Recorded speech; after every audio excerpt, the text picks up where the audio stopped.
మృత్యు శకటాలు.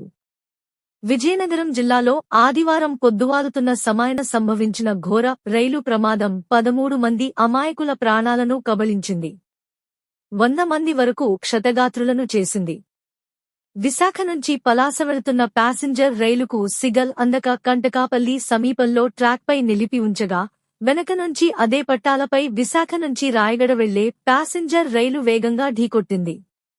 ఆ ధాటికి రాయగడ రైలు కొన్ని బోగీలు నుజ్జునుజ్జు కాగా, మరికొన్ని పక్క ట్రాక్లోని గూడ్స్ రైలు మీదికి దూసుకెళ్లాయి. ఈ భీతావహంలో చనిపోయిన వారిలో 2 లోకో పైలట్లు, గార్డు కూడా ఉండటం విషాదం. ముందుగా వెళ్లిన రైలుకు సిగ్నల్ అందని పరిస్థితి ఉండగా వెనుక మరో రైలును అదే ట్రాక్పై పంపడం రైల్వే భద్రత డొల్లతనానికి నిదర్శనం. ఇదే రూట్లో ఒడిశాలోని బాలాసోర్ వద్ద జూన్లో జరిగిన ఘోర రైలు ప్రమాదంలో 296 మంది మరణించగా 1200 మంది గాయపడ్డారు. ఆ ఘోర కలిని మర్చిపోక ముందే అదే తరహాలో సిగ్నల్ వైఫల్యం కారణంగా 3 రైళ్లు గుద్దుకున్నాయి. ఈ నెలలోనే బీహార్లో పట్టాలు ఊడిపోవడాన్ని గమనించిన డ్రైవర్ సడన్ బ్రేక్ వేయడంతో పెనుముప్పు తప్పింది. 4 మరణాలు, 70 మందికి గాయాలతో సరిపోయింది. వరుస రైలు ప్రమాదాలతో రైలు ప్రయాణమంటేనే ప్రజలను భీతిల్లజేస్తోంది.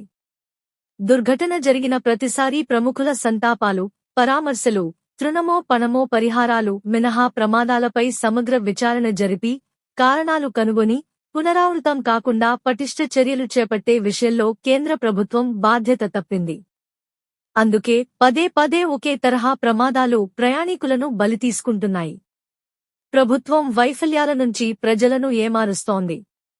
రైల్వే భద్రత విషయంలో మోడీ ప్రభుత్వ ఉద్దేశపూర్వక నిర్లక్ష్యాన్ని 2022లో విడుదల చేసిన కాగ్ నివేదిక కుండబద్దలు కొట్టింది. దాదాపు రైలు ప్రమాదాలన్నీ పట్టాలు తప్పడం వల్లనే సంభవిస్తున్నాయని, పట్టాల పునరుద్ధరణకు నిధులు కేటాయించాల్సి ఉండగా, 2017లో ప్రత్యేకంగా నెలకొల్పిన రాష్ట్రీయ రైలు రక్షణ నిధి నిధులు తగ్గించిన వైనాన్ని కాగ్ ఎత్తి చూపింది. అలాగే రైల్వేలపై ఏర్పాటు చేసిన పార్లమెంటరీ స్టాండింగ్ కమిటీ రిపోర్టు ప్రకారం రైలు ప్రమాదాలపై రైల్వే సేఫ్టీ కమిషనర్ దర్యాప్తు చేసి సమర్పించిన నివేదికలపై ఎలాంటి చర్యలు లేవు. ఇది ప్రయాణికుల ప్రాణాలకు మోడీ ప్రభుత్వం ఇచ్చే విలువ. బాలాసోర్ ఘటన విషయానికే వస్తే సిబిఐ దర్యాప్తు చేసి 3 అధికారులను అరెస్టు చేసి కోర్టులో ఛార్జిషీట్ వేసి మమ అనిపించింది. కానీ సిగ్నలింగ్ వ్యవస్థ ఏమాత్రం మారలేదని విజయనగరం ఘటన వలన తేటతెల్లమవుతోంది. కేంద్రంలో బీజేపీ వచ్చాక రైల్వేల ప్రైవేటీకరణ దూకుడుగా జరుగుతోంది. 100 ప్రైవేటు రైళ్లొచ్చాయి. అదానీ వంటి కార్పొరేట్లకు రైల్వే ఆస్తులు ధారాదత్తమవుతున్నాయి. రైల్వే ప్రత్యేక బడ్జెట్ ఎత్తేశారు. ప్యాసింజర్ రైళ్లు రద్దవుతూ వందే భారత్, హైస్పీడ్ ట్రైన్లు ప్రవేశపెడుతున్నారు. 2022 చివరి నాటికి రైల్వేలలో 3 లక్షల పోస్టులు ఖాళీగా ఉన్నాయని స్వయాన రైల్వే శాఖ మంత్రి రాజ్యసభలో వెల్లడించారు.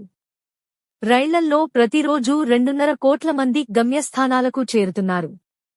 ఒకవైపు రైల్వేల ద్వారా ఏడాదికి 2.40 లక్షల కోట్ల రూపాయలు ఆదాయాన్ని మోడీ ప్రభుత్వం ఆర్జిస్తూ, మరోవైపు ప్రయాణికుల భద్రతకు ఏడాదికి 5,000 కోట్ల రూపాయలు కూడా కేటాయించడం లేదు.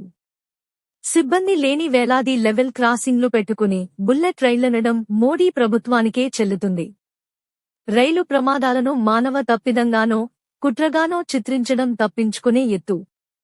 ప్రపంచంలోనే అతిపెద్ద పబ్లిక్ రంగ రవాణా వ్యవస్థ మన రైల్వే. అత్యధిక ఉద్యోగులు పనిచేస్తున్న ప్రభుత్వ రంగ సంస్థగా మన రైల్వేలకు పేరుంది. రైల్వేల పట్ల ప్రభుత్వ విధానాల్లో మార్పు రానంత వరకు ప్రయాణికుల ప్రాణాలు గాలిలో పెట్టిన దీపాల చందమే. విజయనగరం దుర్ఘటనతోనైనా కేంద్ర ప్రభుత్వం, రైల్వే శాఖ మేల్కోవాలి.